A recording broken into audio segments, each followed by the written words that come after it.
Hello, I'm Daniela. In today's video, I'm going to show you how to embroider the threaded backstitch. This is a very beautiful stitch that takes a simple stitch, like the backstitch, and it weaves embroidery floss through each of the stitches. It's a very simple technique. I like to use a tapestry needle to do that weaving, only because it prevents the needle from hitting the fabric and getting caught on the fabric, but it's not required. You can always use whatever needle you have available. This is just a little tip to make it easier for you. Now from there, I'll show you how I use the threaded backstitch, and I'll attach it to my quilt block. This is for the series on the crazy quilt block that I'm making. So let's get started. So this is the threaded backstitch. You do a backstitch and then you weave your embroidery floss through your stitch. It's this beautiful orange technique here. It's very interesting because you can use the same color floss, you can contrast it, you can even weave in additional, even variegated floss is very beautiful with that effect. The way to create it is very simple. I'm using two colors here, and this is done on a line. It can also be done on a curve just as well. I'm going to start with this lighter orange, and I'm just going to create my back stitches. You can create them any size. The smaller the back stitch, the more interesting the pattern is, I think. But some applications might call for a larger stitch, and you could always weave something besides embroidery floss through it as well. Again, it depends on the size of the stitch.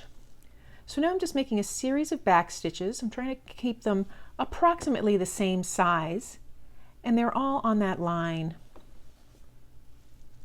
Do a few more here.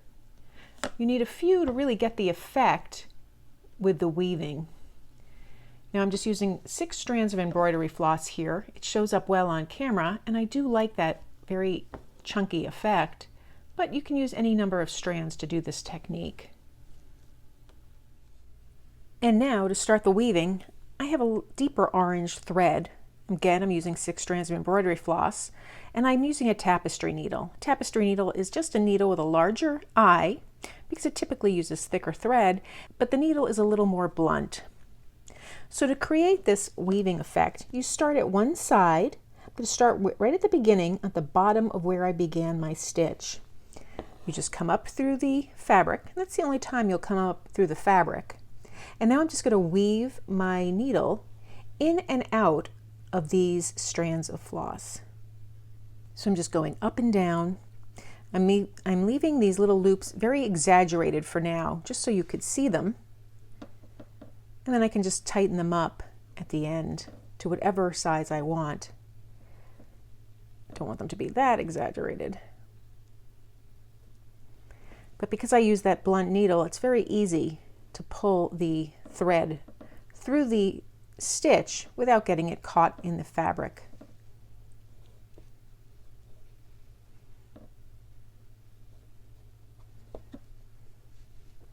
If you pull it too tight, you can just pull it. The thread has no tension on it.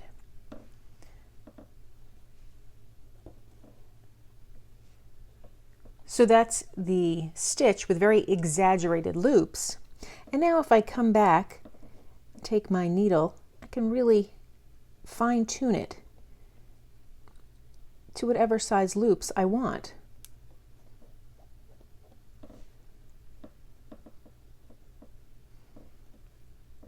Just take a moment here to do that.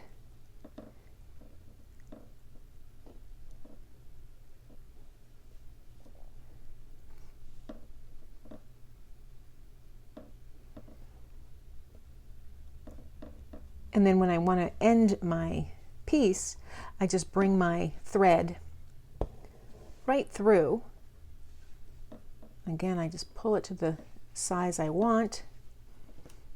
Maybe grab another needle to just work that out. And I have my threaded back stitch. It's a very pretty effect, and I like the way this is open and airy. So now for the block that we're working on, I have 2 colors of that blue. I want to incorporate some of the blue from this pattern. And I'm going to stitch the length of this piece here, this velvet piece. I'm going to create my stitch kind of along the stitching that I used to tack it down.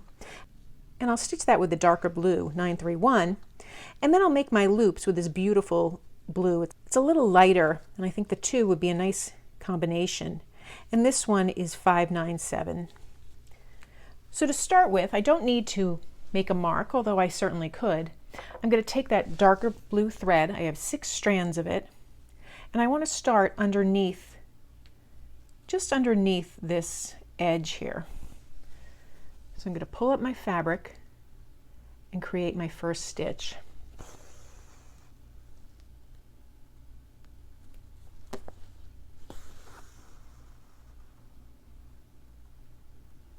Remove that little fraying strand, trim it off.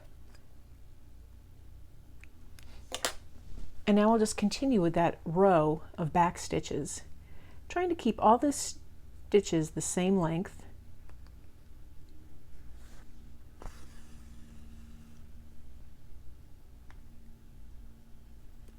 And have them touch the one before them. So here I've finished stitching the back stitch across the length of this little velvet swatch here. I'm going to come in at the bottom here, just beyond my stitch, and it will hopefully be hidden behind this velvet piece.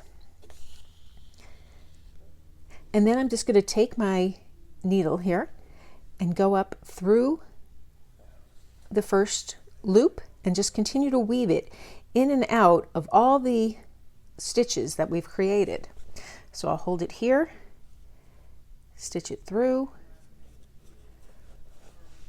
pull it to make that loop, and then decide what size loops I want.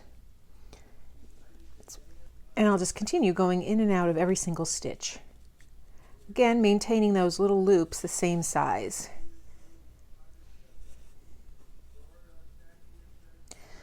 So now I have my last stitch right through the last back stitch, and I'm just going to stitch down and then knot off my thread.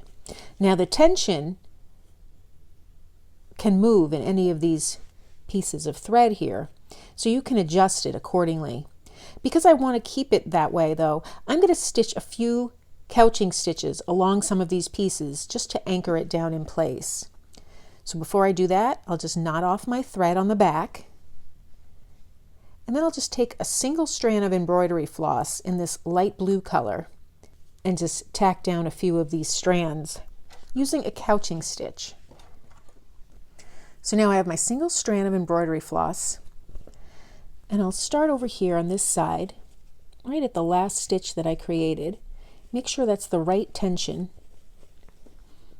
and then just come up and make a gentle little couching stitch to hold it in position.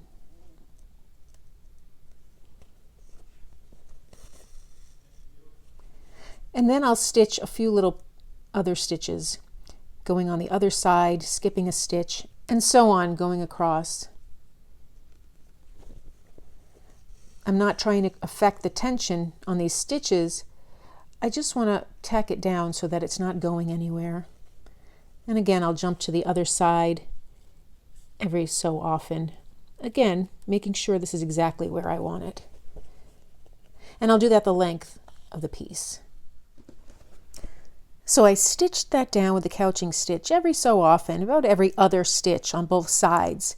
Some of the pieces still come up, so I still have that airiness to it, but it's tacked down and it's less likely to lose its tension.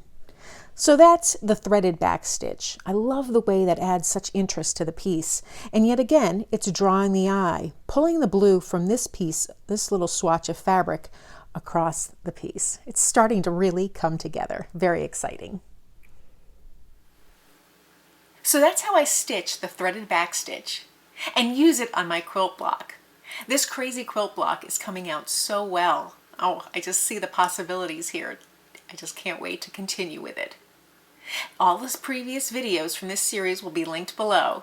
And if you'd like access to behind the scenes footage, as well as access to a members only library, please consider becoming a member. The link is in the show notes. Thanks for joining me today. If you found this video helpful, please give it a thumbs up and be sure to subscribe.